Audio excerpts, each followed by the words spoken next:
In front of me is Samsung Galaxy A27 and today I would like to show you how you can turn on or off app notifications.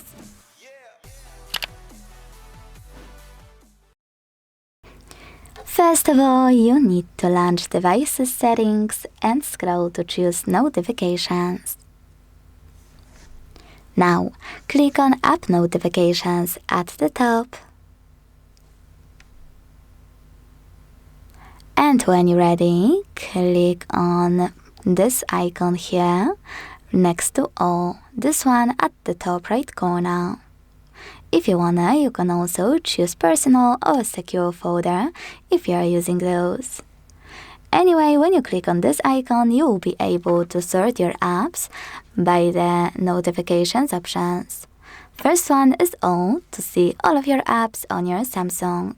Second one is Apps with most recent notifications.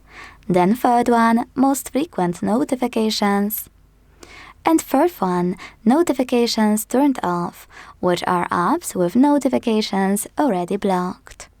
Whatever you decided, when you're ready, hit OK to apply your changes.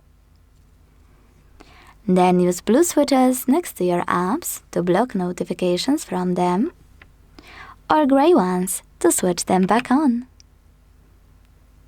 Quick tip, what I like to do is filter my apps and then tap on the chosen one on the left to not only turn on or switch off notifications thanks to this switcher at the top, but also to check out and manage all of those other notification options for my app. Thanks so much for watching. If you enjoyed this video, leave a like, comment and subscribe. Bye!